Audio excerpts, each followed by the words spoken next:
Good morning dear students, आप सभी का स्वागत है 12वीं इतिहास की कक्षा।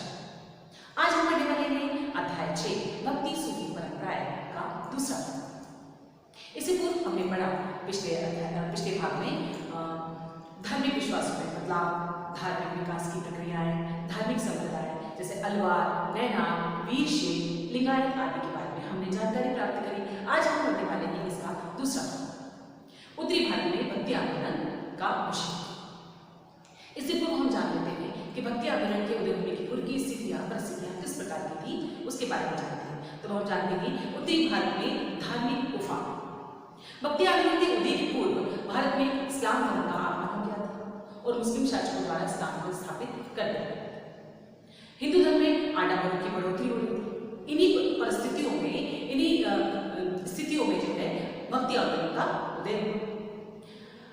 हमने देखा तमिल भक्तों, विशेषकर अलवारों के विचारों को संस्कृत परंपरा में शामिल कर भागवत पुराण की रचना की गई। भागवत पुराण हिंदू धर्म का एक महान ग्रंथ है। 13वीं शताब्दी में भक्ति परंपरा का जो विकास है महाराष्ट्र में भी प्रारंभ हो गया। उत्तर भारत में भी दक्षिण भारत की भांति जो है विष्णु और शिव की मंदिरों में उपासना पूजा की जाने लगी, उसका प्रचलन बढ़ गया। किंतु 14वीं शताब्दी तक हम देखते हैं कि हमें यहाँ कोई भी धार्मिक ग्रंथ जो है वो उसकी रचना की गई वो हमें प्राप्त हुई। और 14वीं शताब्दी में हम देखें परिवर्तन स्वरूप कई राजपूत राज्यों का उदय हुआ, जिसमें ब्राह्मणों का जो वर्चस्व था सबसे महत्वपूर्ण था। इनकी प्रभुसत्ता को सीधी चुनौती देना किसी की ने भी प्रयास नहीं किया। ब्राह्मणों का इसकी स्थिति को हम देख सकते हैं कि ब्राह्मणों का वर्चस्व इतना था कि उनको कोई चुनौती नहीं दे सकता। बच्चों, आप जानते हैं भक्ति आंदोलन के बारे में। भक्ति आंदोलन मध्यकाल की एक महत्वपूर्ण घटना है। जैसे हम कहें हिंदू धर्म में एक तरह का सुधार आंदोलन। भारतीय ग्रंथों में बताया गया 3 मार्ग मोक्ष प्राप्ति यानी निर्वाण की, मोक्ष प्राप्ति के 3 मार्ग बताए गए। कौन कौन से? ज्ञान, कर्म और भक्ति, जिसमें भक्ति जो है वो बड़ा ही महत्वपूर्ण स्थान है। यानी ये लोगों के लिए, आम लोगों के लिए, जनसाधारण के लिए बड़ा ही सरल और सुलभ साधन है, जिस पर चलकर वो अपने मोक्ष की प्राप्ति कर सकते। भक्ति आंदोलन का प्रारंभ जब हुआ, जब जो परिस्थितियां थी उसमें हिंदू मुस्लिम जो थे अपनी अपनी कठोर जो कटुता थी, जो बैर था, जो शत्रुता थी, उसको भूलकर एक दूसरे को समझने लगे थे, एक दूसरे के जो है करीब आ गए थे। तो मुस्लिम क्योंकि मुस्लिम धर्म को ग्रहण करने वाले जो हिंदू थे उनको अपनी पुरानी परंपराओं से जुड़े हुए थे, यानी पुरानी परंपराएं जो संस्कार थे वो उसको भूल नहीं पाए। इसलिए भी उनका प्रभाव जो है मुस्लिम धर्म के लोगों पर पड़ा, मुस्लिम धर्म का जो है वो हिंदू धर्म के।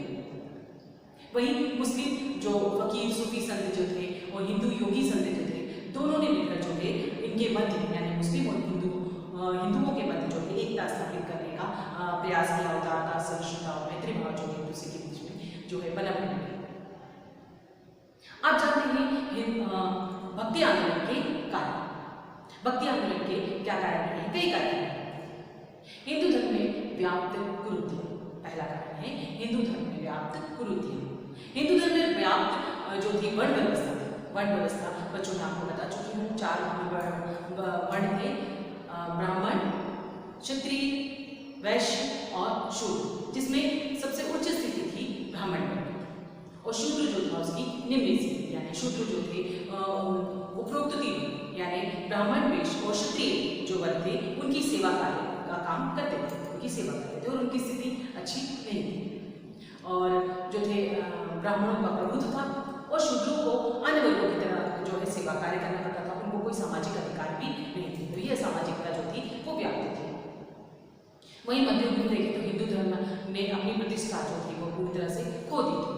कई आडंबर, अंधविश्वास, कुरीतियां, सती प्रथा और बाल विवाह, जादू टोने, ये सारे जो है इसने समाज को जो है रीति रिवाजों से जो है पूरी तरह से त्रस्त कर लोगों को परेशानी का सामना करना पड़ा। तो हिंदू धर्म में क्या बढ़ गई थी? ये जो है कुरीतियां बढ़ गई थी। इससे उस धर्म की क्या होगी? जड़ें जो थी वो कमजोर हो गई। तीसरा कारण जानेंगे हम वैदिक कर्मकांड का आडंबर।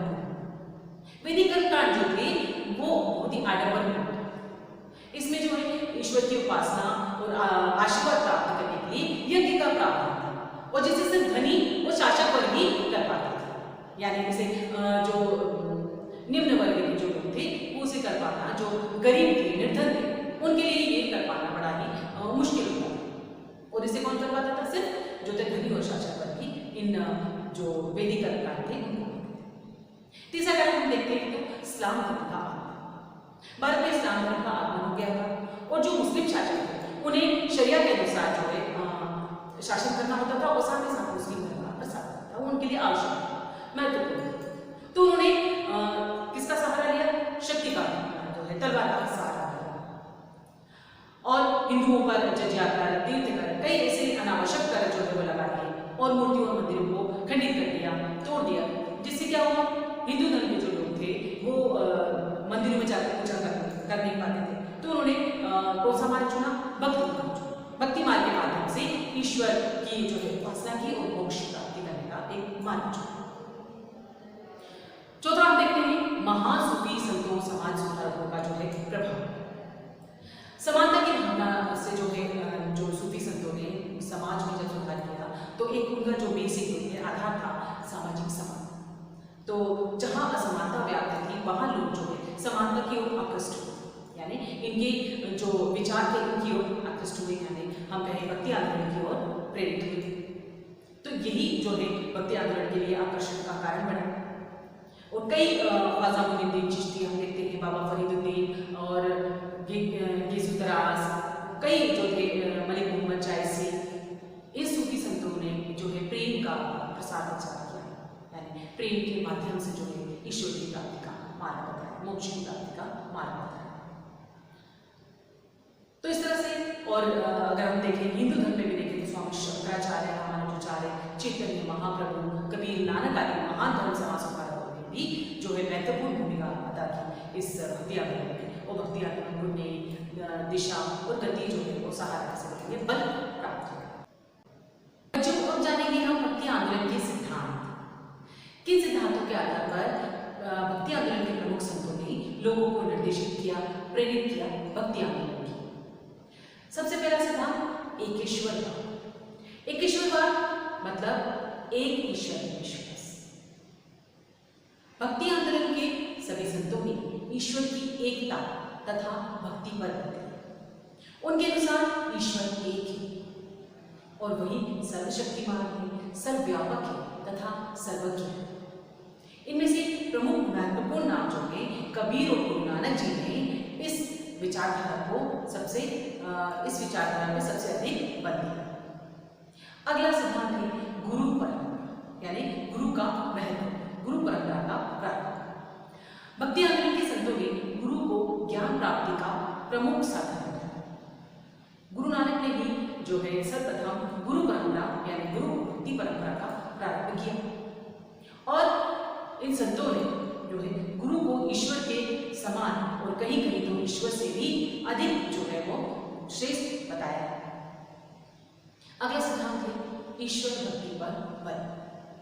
सभी संतों ने यानी भक्ति आंदोलन के सभी संतों ने ईश्वर भक्ति को श्रेष्ठ और उत्तम बताया और यही जो है भक्ति मार्ग जो है वही मोक्ष का जो है मोक्ष प्राप्ति का मार्ग बताया।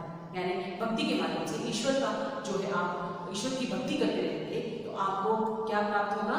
मोक्ष प्राप्त, यानी मोक्ष प्राप्ति का मार्ग जो है ईश्वर भक्ति। अगला सिद्धांत है आत्मसमर्पण, अपने आप को समर्पित करना। संतों ने ईश्वर के प्रति अपने आप का आत्मसमर्पण करने को कहा और आडंबरों से दूर रहने का जो है प्रयास करने को कहा। आडंबरों से दूर रहना है और अपने आप को किसको समर्पित कर देना है? ईश्वर को समर्पित करना। कई प्रमुख संत रहे भक्ति आंदोलन के, जिसमें से प्रमुख रहे कबीर, मीराबाई, शंकराचार्य, रामानुजाचार्य, गुरु नानक देव, चैतन्य महाप्रभु, तुलसीदास, वल्लभाचार्य, सूरदास, रैदास, मूलकदास आदि। इन सभी संतों ने जो है समकालीन सामाजिक परिस्थितियों, विचारों को, परंपराओं का अध्ययन किया और लोगों को भक्ति मार्ग की ओर जो है प्रेरित किया। उन्होंने स्थानीय भाषा में लोगों को जो है अपने विचारों को उन तक पहुंचाया और उनको निर्देशित किया ताकि वह इस मार्ग को अपनाकर यानी भक्ति मार्ग को अपनाकर हर जीवन में सुखी रहें और मोक्ष की प्राप्ति करें। तो ये था हमारा भक्ति आंदोलन।